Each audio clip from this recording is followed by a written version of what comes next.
3-fasl 20-qism.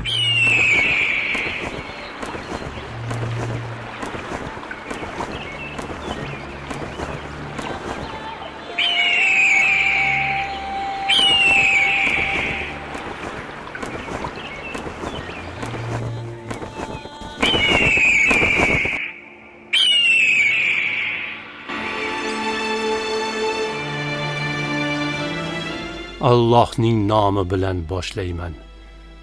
Allohga hamd bo'lsin. Butun olamlar uchun tanlab olingan buyuk xulq sohibi, biz uchun hidoyat yo'lini yoritib beruvchi muallim va mayoq bo'lgan zot Habibimiz Muhammad sallallohu alayhi va sallamga Allohning salovati va salomi yog'ilsin. Abdulloh Zulbijadayn haqida suhbatlashayotgan edik. Bu yosh yigit islom dinini va Rasulullohni yaxshi ko'rardi. Rasulullohning qalblarida ham unga nisbatan ulkan muhabbat bor edi. Shuning uchun uni o'zlari dafn qildilar.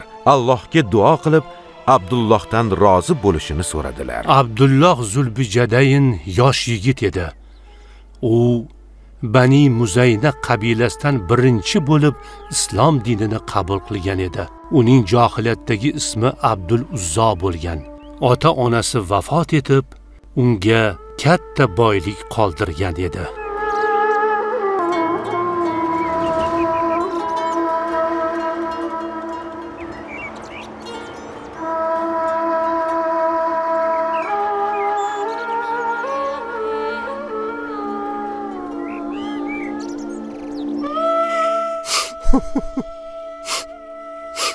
Xafa bo'lma ey Abduluzzo. Ota-onang vafot etgan bo'lsa, ularning o'rniga mana men amaking borman. Ular senga katta boylik qoldirdi. Bu boylik mening zimmamdagi omonatdir. To'liq tasarruf qiladigan yoshga yetsang, mol-mulkingni senga qaytaraman. Oliyxalariga hamd bo'lsin ey amaki. Yaxshiyam siz men bilan birgasiz.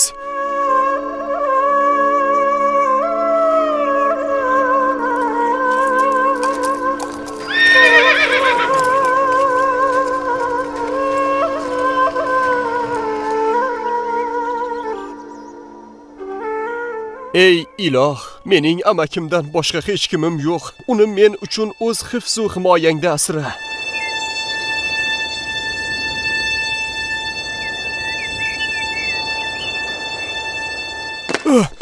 Ey Xudoyim, holimga voy bo'lsin. Endi ilohim menga g'azab qiladi. Iloh sinib qoldi. Holimga voy bo'lsin. Holimga voy bo'lsin. Iloh sinib qoldi. Iloh chilparchin bo'ldi.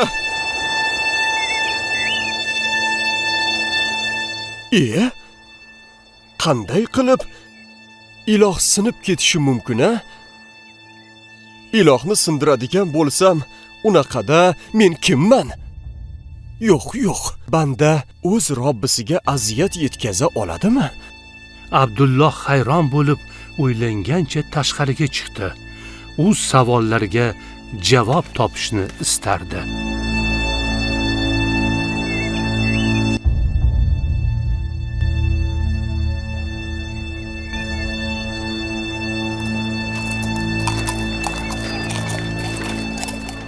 Shu payt muhojirlar Madinaga ketayotib, Bani Muzayna qabilasidan o'tayotgan edilar.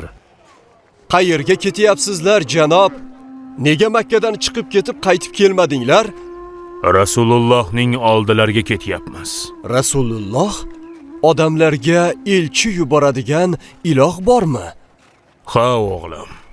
U Alloh azza va jalla, koinotning yaratuvchisi. Yer u tog'larni va osmon u dengizlarni yaratgan zotdir. Bizni unga yaqinlashtiradigan but sanamlari bormi uning? Yo'q, u yakka-yu yagona, hech narsaga muhtoj bo'lmagan, hojatbaror zot Allohdir. U tug'magan va tug'ilmagan. Uning hech qanday o'xshashi yo'qdir. Alloh Abdullohning qalbini islom uchun ochib qo'ydi. U amakisini yaxshi ko'rar edi. Amakisi unga mehribon va muloyim edi. Abdulloh amakisining qalbi islomga moyil bo'lib, Rasulullohga ergashar degan umidda iymonini 3 yil berkitib yurdi.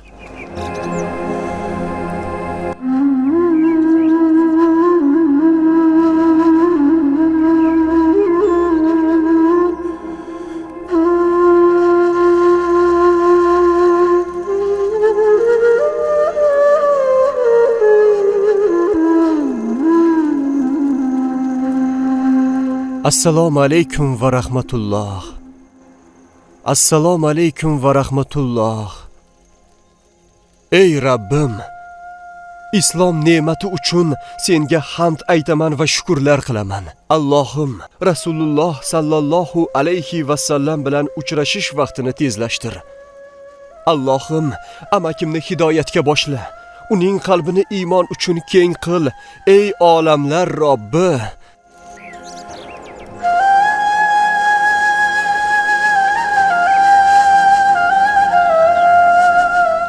ey Robbim, amakim kech qoldi. Hali ham hidoyatga kelmadi. U hamon shirk botqog'ida. Rasululloh sallallohu alayhi va sallamning firoqlariga ortiq chiday olmayman. Nima qilyapsan ey Abduluzzo? Nima senga jin tegdimi? Kim bilan gaplashyapsan? Men Alloh bilan gaplashyapman amakijon. Alloh? Nima, Uzzo yerdan osmonga ko'chib o'tdimi? Nega osmonga qarab gapiryapsan? Men Alloh bilan gaplashyapman. Undan o'zga iloh yo'q. U yakka-yu yagona. Uning sherigi ham yo'q. Unga nima deyapsan? Sizni hidoyat qilishini, qalbingizni iymon uchun keng ochishini, Allohdan o'zga iloh yo'q, Muhammad Allohning rasuli deb guvohlik berishingizni duo qilib so'rayapman amakijon. Muhammad? Nima sen uning diniga kirdingmi? Ha, amakijon. Ah, sho'rim quridi. Akamning o'g'li dindan qaytdi. Muhammad va uning yordamchilari jiyanimni yo'ldan urdi. Muhammad akamning o'g'li bilan oramizni buzdi.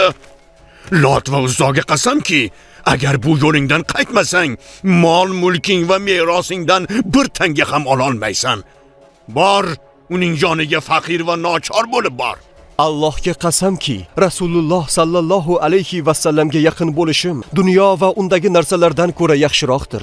Rasulullohni hech narsaga alishmayman. Mayli, u zotning huzurlariga faqir holda boraman. Yana yalang'och holda borasan.